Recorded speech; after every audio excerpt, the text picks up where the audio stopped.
and welcome back to 30 Days of Going Inside because you can't go outside. Yesterday we looked at the word compassion, and today we're going to be looking at the word vulnerability, which is something that we've heard an awful lot of over the last 3 or 4 weeks. I guess vulnerability in its true definition is a susceptibility to something bad happening to us physically, such as an infection or a disease. But the second meaning of vulnerability is that of us as human beings being capable of being physically or emotionally wounded. And it also brings to mind the importance of language around vulnerability. My husband received a text saying that he was on the most vulnerable list. And I know that that really affected him because he's somebody who's always regarded himself as being very strong and leading a very brave life. It kind of reminds me of the Japanese art of kintsugi, the art of mending broken pottery using gold paint. Because in Japan, they kind of regard something that's been broken and flawed as being more beautiful and more unique for being so. So it's something about embracing the flaws and embracing the imperfections. Something is more beautiful because of them and stronger because of them.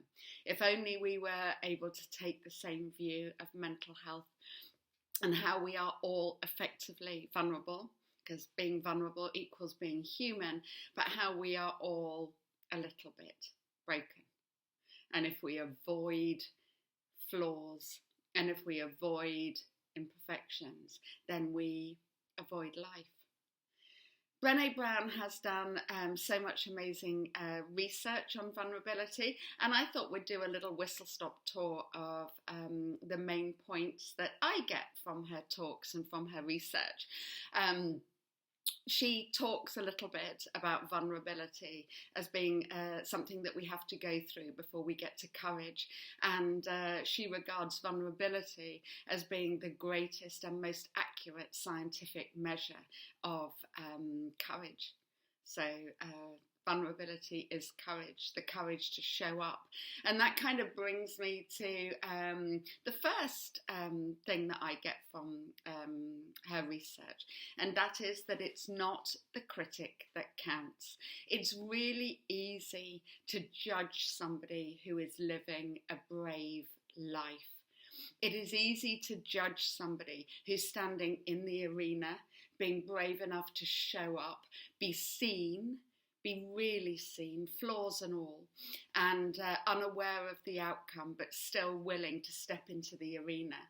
It's hard to show up, but it's really easy to sit there in the cheap seats in the stadium and to criticise those individuals that are being brave. Secondly, feedback is required for mastery of anything, as long as it's genuine and as long as it's honest. And also, I'm only really interested in feedback from people that are actually in the arena with me. If you're not in the arena with me, kicking ass, then I'm not interested in your feedback. Thirdly, we need adversity and we need failure, because it actually gives us a chance to practice courage and to put our courage into action. And we need to be willing to have failure in our history. Because in order to try anything new, we take a risk that it's not going to work. But we're able to learn from that failure and learn from that adversity. And that's what allows us to master something. As Brené Brown says, we learn to swim by swimming. And we learn to courage by couraging. So it is about us actually putting ourselves out there and giving this stuff a go. And lastly, I think for her, she talks about the armour that we put on as human beings, that it's not actually fear that stops us from being vulnerable. Really, it's the armour that we put on, maybe the perfectionism or maybe the cynicism that we wear so that people don't really see us. And actually part of this is this armour part of this is a human natural instinct to protect ourselves. But there are some questions that we can ask about that armour too. We can ask ourselves who it serves, whether it serves us well. Are we wearing the armour for ourselves or for somebody else? And is it actually working? And I think very often that armour that we wear, it works in the short term, but it actually prevents us from leading a really valued life. And what are the alternatives to wearing that armour? Well, they are loving kindness and self-compassion and self-exploration, which is something that we've been talking about on this journey. And actually, sometimes it's shame that gets in the way. And if we were to put shame into a petri dish and to try and grow it, then secrecy, judgment, and silence are the conditions in which it would flourish.